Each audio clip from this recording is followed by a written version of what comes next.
नमस्कार दोस्तों, एवरीथिंग अभिषेक YouTube channel पे मैं अभिषेक आप सभी का स्वागत करता हूं। यह एक एकदम नया टॉपिक मैं लेकर के आया हूं जिसमें हम आप सभी को बताना चाहूँगा कि तानाशाही क्या होता है या फिर तानाशाही शासन किसे कहते हैं।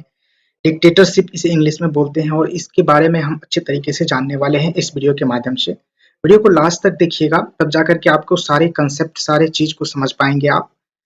बहुत सारे न्यूज़, बहुत सारे यूट्यूब चैनल में आपको देखने को मिले होंगे तानाशाही के बारे में और इसके बारे में कैसे स्थापना इसकी होती है और इसे कैसे हटाया जा सकता है, इसका इतिहास किस तरीके से रहा है।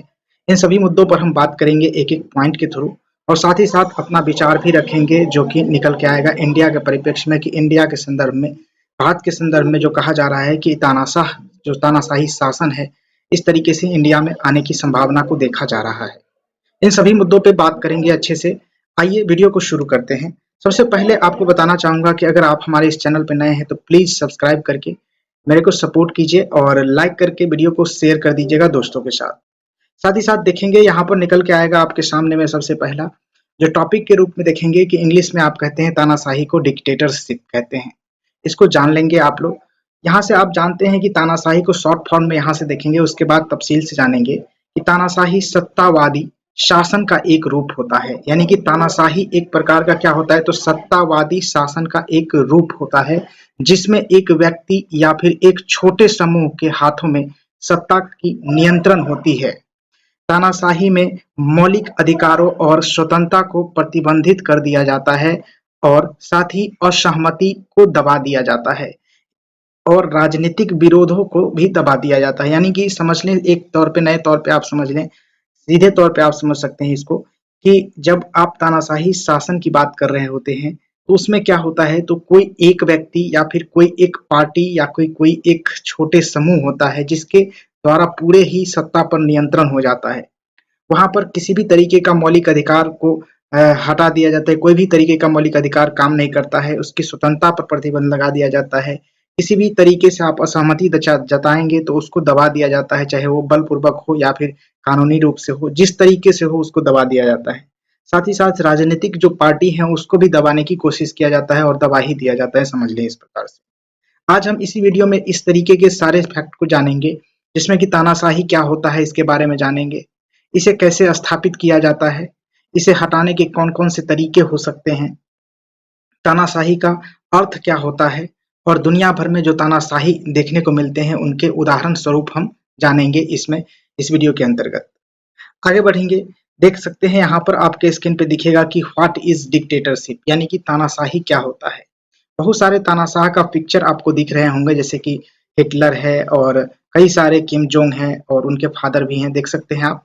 इस तरीके से लेनिनवाद के रूप में जो कि चीन के थे, तो इस तरीके से आप यहाँ पर देख सकते हैं बहुत सारे जो तानाशाह थे उनके पिक्चर को। अब जानते हैं यहाँ पे कि तानाशाह होता क्या है, तानाशाही होता क्या है। जब हम तानाशाही की बात करें तो तानाशाही तब उत्पन्न होती है जब एक ऐसा शासन जहां सारी सत्ता एक व्यक्ति या फिर कुछ चुनिंदा लोगों के हाथों में होती है। इन लोगों को तानाशाह कहा जाता है। यानी कि जब शासन जो है कि कुछ चुनिंदा लोगों या फिर किसी एक व्यक्ति के हाथ में हो जाता है तो उस व्यक्ति को तानाशाह कहा जाता है। तानाशाही में जनता की कोई भूमिका नहीं होती है, इसको ध्यान रखेंगे। तानाशाही में क्या होता है, तो जनता की कोई भूमिका नहीं होती है और तानाशाह अपनी मनमानी ढंग से चलाता है, यानी कि उसका जो मन करेगा वो करेगा, इस तरीके से। यानी कि लोकतंत्र के विपरीत जहाँ की सत्ता सरकार के कई शाखाओं के बीच वितरित रहती है, जैसे कि राज्य सरकार, उसके बाद पंचायत, उसके बाद होता है, देख सकते हैं किस तरीके से होता है, मंत्रिमंडल और अलग-अलग जो है कि संस्था के रूप से वितरित रहता है। जैसे राज्य हो गया, उसके बाद जिला हो गया, उसके बाद जो है कि उसके बाद प्रखंड हो गया और इस तरीके से वितरित रहता है सभी के पावर्स वगैरह। तो इस चीज़ को आप देखेंगे तो यह तानाशाही जो शासन होता है उसमें ठीक विपरीत होता है, उसके ठीक विपरीत, यानी कि जो करेगा सो तानाशाह करेगा, जो करेगा सो जो केंद्र में बैठा रहता है वही करेगा, जो डिसीजन भी लेना हो। वहीं तानाशाही में निर्णय आम तौर पर एक केंद्रीय प्राधिकरण द्वारा किए जाते हैं। मैंने बता दिया है कि जो भी निर्णय लेना होता है वह तानाशाही के द्वारा ही लिए जाते हैं, जिससे राजनीतिक दलों का दमन होता है और नागरिक स्वतंत्रता का क्षरण भी होता है। यानी कि जब आप देख सकते हैं कि इसमें क्या होता है, तो ना जो राजनीतिक दल होते हैं बहुत सारे जो राजनीतिक दल होते हैं उसका जो है कि दमन हो जाता है, उसको दबा दिया जाता है और जो नागरिक होते हैं उसका जो है कि जो भी स्वतंत्रता होती है उसका क्षरण कर लिया जाता है, मतलब छीन लिया जाता है। तो इसी चीज को कहते हैं हम तानाशाह कहते हैं या फिर तानाशाही कहते हैं, समझ ले इस चीज को। आगे बढ़ेंगे तो देख सकते हैं आपके स्क्रीन पे कि तानाशाही का अर्थ यानी कि मीनिंग ऑफ डिक्टेटरशिप के बारे में जानेंगे यहाँ पर। तो आप देख सकते हैं ये जो फोटो आपको दिख रहे होंगे यह जो है कि हिटलर का पिक्चर है। देख सकते हैं हिटलर थे जो है कि एक प्रकार का बहुत बड़े तानाशाह थे और उसके बारे में हम आप जानेंगे यहाँ से कि तानाशाही सरकार का एक रूप है। तानाशाही क्या है? तो एक प्रकार का सरकार का ही एक रूप है। इसको जानेंगे कि तानाशाही क्या है? तो एक प्रकार का सरकार का ही एक रूप है जिसमें पूर्ण जिसमें पूर्ण या फिर लगभग पूर्ण शक्ति एक व्यक्ति या फिर एक पार्टी में निहित होती है। यानी कि तानाशाही जो सरकार होते हैं उसमें क्या होता है तो पूर्ण या फिर पूरा का पूरा शक्ति या फिर पूर्ण लगभग जो पूर्ण शक्ति होती है यानी थोड़ा बहुत शक्ति जो है कि एक पार्टी या फिर एक व्यक्ति में निहित हो जाता है। एक व्यक्ति या फिर एक पार्टी का ही हो जाता है सारा का सारा शक्ति, जो अक्सर बिना किसी सार्थक जांच और संतुलन के होती है। तानाशाही में सत्तारूढ़ पदाधिकारी राजनीतिक संस्थानों, अर्थव्यवस्था, मीडिया और व्यक्तिगत स्वतंत्रता सहित समाज के सभी पहलुओं पर नियंत्रण रखता है। यानी कि एक बात अच्छे तरीके से समझ लें, जब तानाशाही की स्थापना हो जाती है या फिर आप समझ लें कि लगभग हो जाती है तो उस समय में क्या होता है तो जो सत्तारूढ़ के जो प्राधिकारी होते हैं, सत्तारूढ़ के जो सत्ताधारी होते हैं, सत्तारूढ़ के जो सत्ता यानी कि जिस सत्ता का शासन रहता है उसके जो राजनीतिक दल रहते हैं उन्हीं के द्वारा, जितने भी सारे राजनीतिक संस्थान रहते हैं उन्हीं के द्वारा जो भी कार्य किए जाएंगे सभी उन्हीं के द्वारा किए जाएंगे। और साथ ही देखेंगे कि अर्थव्यवस्था, मीडिया और व्यक्तिगत स्वतंत्रता सहित समाज के सभी पहलुओं पर नियंत्रण कर लेता है। यानी कि मीडिया पर भी जो समाचार वगैरह हम लोगों को पहुंचाता है तो इस तरीके के जो मीडिया होते हैं उस पर भी नियंत्रण कर लेता है कि ये समाचार आपको पब्लिश करना है, ये समाचार नहीं पब्लिश करना है। तो उसके अर्थव्यवस्था पर कंट्रोल कर लेता है। इस तरीके से अगर हो जाए तो आप समझेंगे कि तानाशाही का एक प्रकार से जो स्थापना होने की संभावना बढ़ रही है। और किसी भी चीजों पर निर्णय आमतौर पर तानाशाह या फिर सत्तारूढ़ गुट द्वारा एक तरफा रूप से लिया जाता है। यानी कि किसी भी चीजों को लेकर के छोटे से छोटे और बड़े से बड़े चीजों पर जब निर्णय लेने की बात आती है तो आमतौर पर जो क्या करते हैं तानाशाह, तो सत्तारूढ़ के जो गुट होते हैं उनके द्वारा एक तरफा रूप से मतलब बाइस्ड करके जो डिसीजन लिया जाता है तो वो आप समझेंगे कि तानाशाह की स्थापना होने की संभावना बढ़ रही है। और असहमति या फिर विरोध का अक्सर जो है कि कारावास या फिर हिंसा जैसे जबरदस्त तरीकों से दबा दिया जाता है। जब भी आप इस चीजों को लेकर के विरोध या फिर असहमति जताएंगे तो आपको जो है कि जेल में रख दिया जाएगा या फिर आपके ऊपर हिंसा किया जाएगा, मारपीट वगैरह किया जाएगा, जिसके थ्रू आपको जो है कि दबा दिया जाएगा। यानी इस आपके जो विचार है, आपका जो अभिव्यक्ति है उसको दबा दिया जाएगा। उसके बाद देख सकते हैं तानाशाही शब्द जो है कहाँ से आया। तानाशाही शब्द एक लैटिन शब्द है जो कि तानाशाह से निकला है।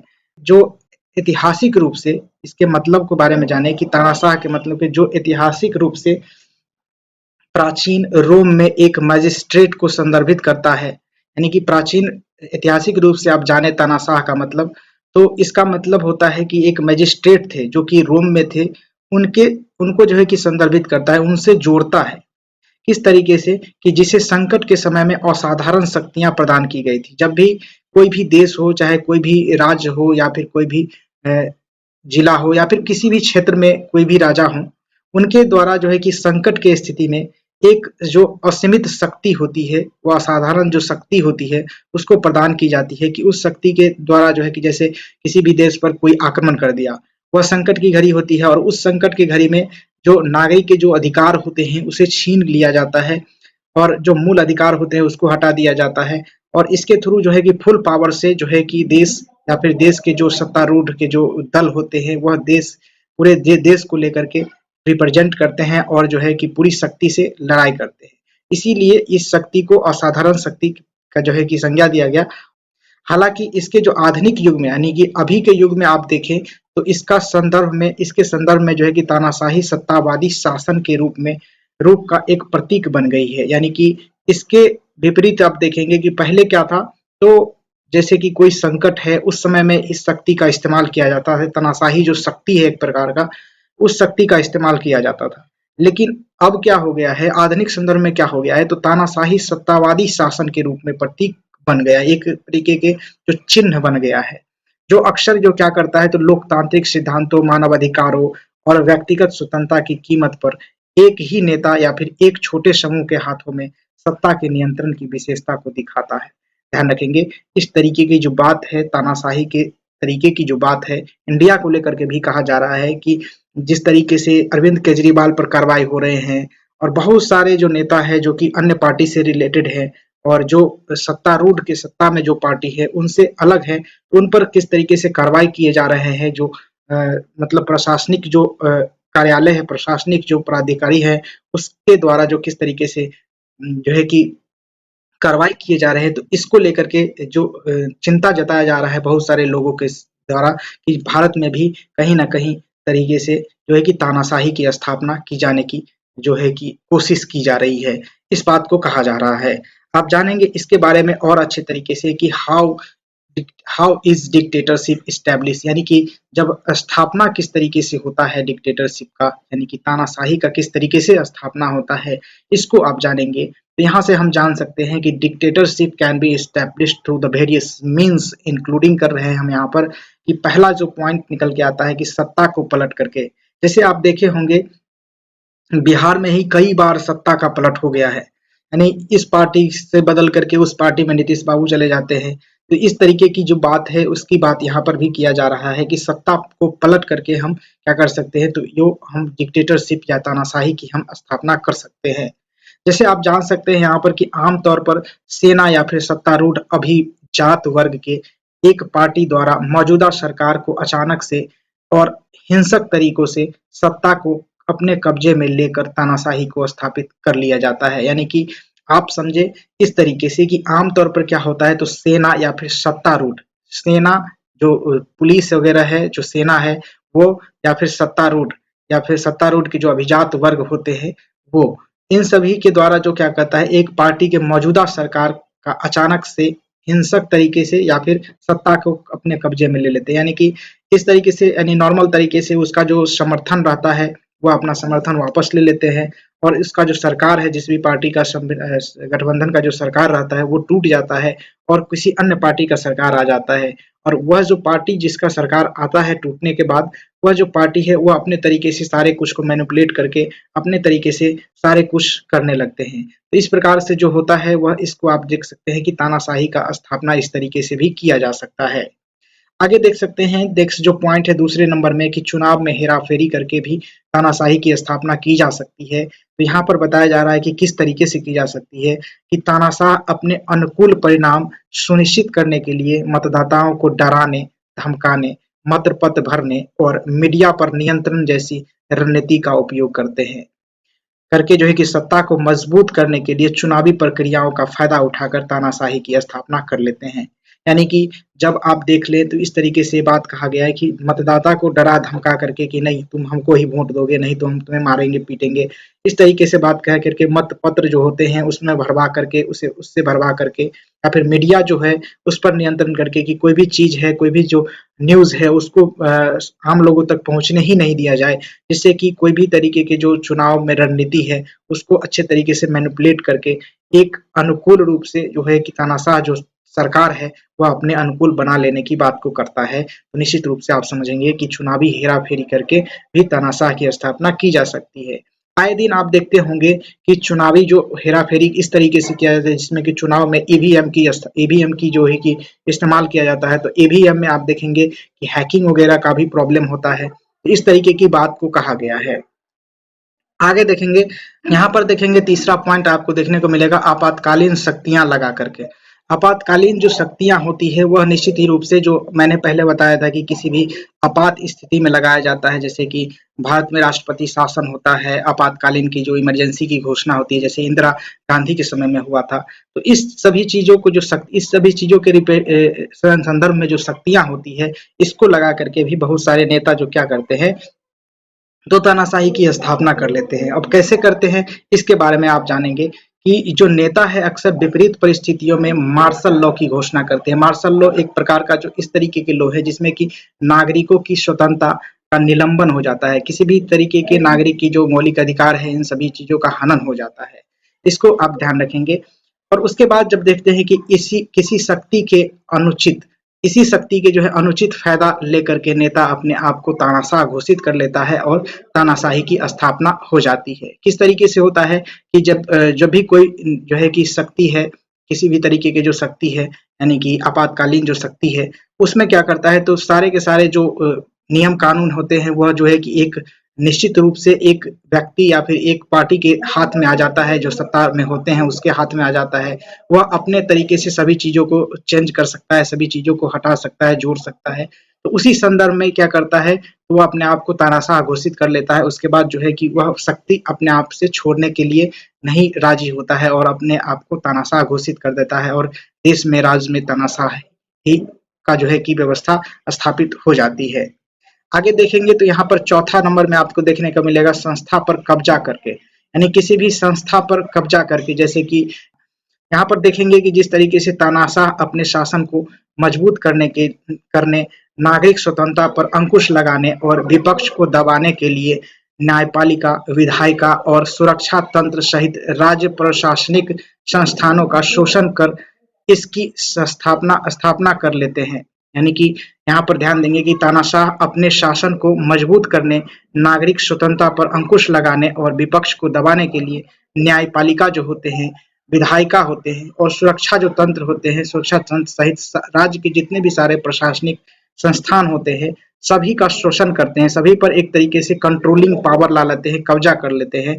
जिससे कि क्या होता है, कोई भी जो पार्टी होती है, कोई भी नेता होता है अन्य पार्टी के, वह किसी भी चीज को मैनिपुलेट नहीं कर सकता है, किसी भी चीज को चेंजिंग नहीं कर सकता, कोई भी विरोध नहीं कर सकता। इस तरीके से कर दिया जाता है। मतलब एक तरीके से समझ लें कि सभी जो जो भी चीज है देश में, राज्य में, उन सभी चीजों को पंगु बना दिया जाता है। आगे देख सकते हैं 5वें नंबर में आपको देखने को मिलेगा व्यक्तित्व का पंथ। व्यक्तित्व का पंथ से आप समझेंगे इस प्रकार से कि प्रचार, प्रकृतिवाद और मिथक निर्माण तानाशाह के चारों ओर श्रद्धा की आभा पैदा करते हैं। यानी कि प्रचार करके, प्राकृतिकवाद और मिथक निर्माण करके, जैसे कि भ्रामक तरीके से कोई विचारधारा को प्रचार किया जाता है इस तरीके से। जैसे आप देखेंगे कि अभी प्रचार चल रहा है कि तानाशाह की स्थापना हो गई है, तानाशाह की जो शासन है भारत में आ गए हैं। अगर ऐसा है तो आपको मैं बताना चाहूंगा कि इंडिया में अगर तानाशाही की जो सरकार है वो आ गया है तो ये बताएं कि जो चुनाव आयोग को जो पब्लिश करना पड़ा है, जो भी जितने भी सारे राजनीतिक पार्टी हैं उन सभी को किस किस कंपनी ने कितने चंदा दिए हैं। जैसे कि इलेक्टोरल बॉन्ड की हम बात कर रहे हैं, जो सुप्रीम कोर्ट के द्वारा जो है कि इलेक्टोरल बॉन्ड की जो है कि बात को पब्लिश करने के लिए, पब्लिकली लाने के लिए बात को कहा गया और लाया भी। और चुनाव आयोग के वेबसाइट पे आप देख सकते हैं कि बाकायदा सभी जितने भी सारे राजनीतिक दल को कौन कौन से कंपनी के द्वारा जो चंदा मिला है, तो उसको आप देख सकते हैं। इसमें कि सबसे ज्यादा हालांकि मिला है बीजेपी को, इसको आप ध्यान में रखेंगे कि बीजेपी को सबसे ज्यादा चंदा मिला है और कई तरीके से इसका जो है कि मिसयूज भी किया जा रहा है कि बहुत सारे जो कंपनीज हैं, बहुत सारे जो व्यापारी हैं और उन सभी के द्वारा जो क्या कहते हैं, तो किसी भी पार्टी को, जो रेगुलेटिंग पार्टी होती है राज्य में या फिर देश में, उसको अधिक चंदा दे करके किसी भी चीजों से, किसी भी नाजायज तरीके से फायदा लेने की बात को भी न्यूज में आने की संभावना को देखा जा सकता है, अभी आया भी है। उसके बाद देखें तो तानाशाह के चारों ओर जो है कि श्रद्धा की आभा पैदा कर सकते हैं आप इस तरीके से। असहमति और आवाजों को दबा करके वफादारी और आज्ञाकारिता को बढ़ावा दे कर इसकी स्थापना की जा सकती है। यानी कि जो असहमति है, यानी कि जो भी इस चीजों को लेकर के, इस मिथक को लेकर के, इस प्राकृतिकवाद या फिर इस प्रचार को विरोध करेगा, तो उसके थ्रू उसके ऊपर जो है कि बहुत सारे कार्रवाई की जाती है और इनके आवाजों को दबा दिया जाता है और इसके दबा दिए गए आवाज को जो है कि आज्ञाकारिता और वफादारी के रूप में इसे बढ़ावा देकर के इसकी स्थापना की जा सकती है तानाशाह की। ये बात रही कि तानाशाह किस तरीके से स्थापना की जा सकती है। यहाँ पर कुछ पिक्चर दिए गए हैं, उसके माध्यम से भी आप समझ सकते हैं। आगे बढ़ेंगे, यहाँ से जानेंगे नेक्स्ट पॉइंट के रूप में कि how can dictatorial rule be removed, यानी कि हम किस तरीके से तानाशाही जो शासन है उसको हटा सकते हैं। तानाशाही शासन को हटाना एक जटिल जो है और चुनौतीपूर्ण, कॉम्प्लेक्स और चुनौतीपूर्ण प्रक्रिया है, जिसके लिए आंतरिक और बाहरी दबावों का संशोधन की आवश्यकता होती है, यानी कि आप एक ही तरीके से या फिर आंतरिक या फिर बाहरी जो दबाव है यानी कि किसी एक तरीके से आप इसको नहीं हटा सकते। इसमें आपको दोनों तरीके से यानी बाहरी यानी इंटरनेशनल लेवल और नेशनल लेवल दोनों तरीके से आपको संशोधन करके जो एक तरीके से रूल बना करके एक तरीके से जो है कि जुट बना करके आप इसके थ्रू लड़ेंगे तो निश्चित रूप से आप इसको हटा सकते हैं। कुछ हटाने के जो तरीके हैं इसको हम यहाँ पर दिखे हैं। यहाँ पर देख सकते हैं जो विद्रोह प्रदर्शन करके भी हटाया जा सकता है डिक्टेटरशिप को। और इसके बारे में आप इसका उदाहरण के तौर पे आप देख सकते हैं जिसमें कि उत्तरी अफ्रीका में अरब, मध्य पूर्व और उत्तरी अफ्रीका में अरब स्प्रिंग विद्रोह समतावादी शासन की चुनौती देने वाली लोकप्रिय आंदोलन का एक उल्लेखनीय उदाहरण के रूप में आप इसे जान सकते हैं। जैसे कि बड़े पैमाने पर विरोध प्रदर्शन कर तानाशाहों पर इस्तीफा देने या फिर शासन परिवर्तन शुरू करने का दबाव डाल सकते हैं। और इसका एक महत्वपूर्ण उदाहरण के रूप में आप देख सकते हैं कि उत्तरी अफ्रीका में अरब स्प्रिंग विद्रोह सत्तावादी शासन की चुनौती देने वाले लोकप्रिय आंदोलन इसका एक महत्वपूर्ण एवं लोकप्रिय जो है कि उदाहरण उल्लेखनीय उदाहरण के रूप में आप जान सकते हैं। आगे बढ़ेंगे तो देख सकते हैं आपके सामने आंतरिक जो असहमति है, आंतरिक असहमति के रूप में आप जाने तो इसके बारे में आप जानते हैं कि सत्तारूढ़ और अभिजात वर्ग के भीतर विभाजन यानी कि जो सत्तारूढ़ होते हैं, सत्तारूढ़ जो दल होते हैं वो और अभिजात वर्ग यानी कि जिसके द्वारा जो तानाशाही शासन लाया गया है वो दोनों के भीतर जो है कि विभाजन की स्थिति जब उत्पन्न हो जाती है, जैसे कि सेना या फिर सरकार में दल बदल यानी कि बहुत सारे सेना के जो लोग होते हैं वो सरकार में आ जाते हैं या फिर सरकार के जो लोग होते हैं वो सेना में आ जाते हैं और तख्ता को प्लस यानी सत्ता को जो है कि पलट दिया जाता है। सत्ता पलट तानाशाह के अधिकार को कमजोर कर सकते हैं, यानी कि इस तरीके से जब होता है इस तरीके से करके सत्ता को पलट दिया जाता है। जैसे कि पाकिस्तान में हुआ था, आप देखे होंगे सुने होंगे न्यूज में, बहुत पहले की बात है। तो वहां पर इस तरीके से हुआ था जिसमें कि सेना का जो शासन था, जैसे कि उसमें सेना का आदमी जो है कि सरकार में आ गया था, इसकी बात को यहाँ पर कहा गया। तो इससे क्या होता है जो तानाशाही जो शासन होते हैं उसको आप कमजोर कर सकते हैं और उनके पतन का कारण बन सकता है। यह जो जो मतलब एक तरीके के आप कह ले तो रणनीति है, इसको अपना करके आप निश्चित रूप से जो है कि क्या करते थे जो तानाशाह का पतन कर सकते हैं। 1989 में कम्युनिस्ट पार्टी के भीतर विद्रोह और सेना से दल बदल के बाद रोमानियाई तानाशाह निकोल चाउशेस्कू का पतन हो गया था। यानी तानाशाह शासन पर आंतरिक असंतोष के संभावित प्रभाव को दर्शाता है। यानी कि आप देखेंगे यहाँ पर इस पिक्चर के माध्यम से किस तरीके से विद्रोह किया जा रहा है सैनिकों के द्वारा, सैनिकों और आम लोगों के बीच। तो इस बात को आप देखेंगे तो इस पिक्चर के माध्यम से समझ सकते हैं। जैसे कि यहाँ पर हमने बताया भी 1989 में कम्युनिस्ट पार्टी के भीतर जो विद्रोह हुआ था उसमें सेना से दल बदल के बाद रोमानियाई तानाशाहों जो कि निकोले चाउशेस्कू का पतन हो गया था। उसके बाद देख सकते हैं अंतर्राष्ट्रीय दबाव किस संदर्भ में दिया जाता है। जैसे कि आप देखेंगे कि प्रतिबंध लगा करके कोई भी देश है जहां पर तानाशाही शासन है वहां उस पर जो है कि प्रतिबंध लगा दिया जाता है। जैसे कि अभी लगाया भी गया है जिसमें आप देखे होंगे अमेरिका के द्वारा जो किम जोंग का जो उत्तर कोरिया है उस पर लगाया गया है। तो इसमें आप देख सकते हैं कि प्रतिबंध राजनयिक अलगाववाद और अन्य देशों या फिर अंतर्राष्ट्रीय संगठन को हस्तक्षेप तानाशाहों को कमजोर कर सकता है और लोकतंत्र में परिवर्तन को प्रोत्साहित कर सकता है। यानी लोकतंत्र की जो सरकार है उसको लाने के लिए प्रोत्साहित कर सकता है।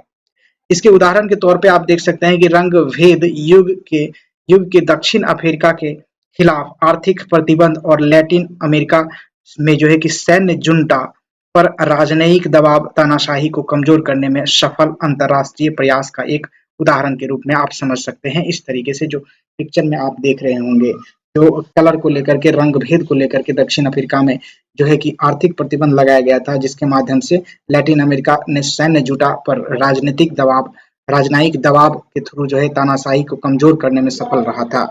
आगे बढ़ेंगे तो निश्चित रूप से आपको देखेंगे कि examples of dictatorship in the world, यानी डिक्टेटरशिप इन द वर्ल्ड क्या हो सकता है। यानी कि एग्जाम्पल के तौर पे आप देखिए कि डिक्टेटरशिप कहाँ कहाँ है। तो नॉर्थ कोरिया में आपको देखने को मिलेगा, यहाँ पर ruled by the Kim density since the establishment इन 1948, यानी कि जब उत्तरी कोरिया की जो है स्थापना हुई उसी समय से जो यहाँ पर किम डेंसिटी आ रहा है, यानी कि किम जोन का जो है कि शासन तानाशाह के रूप में यहाँ पर कार्य कर रहे हैं। इसको आप जानेंगे। यहाँ पर आप देख सकते हैं ये किम जोन है।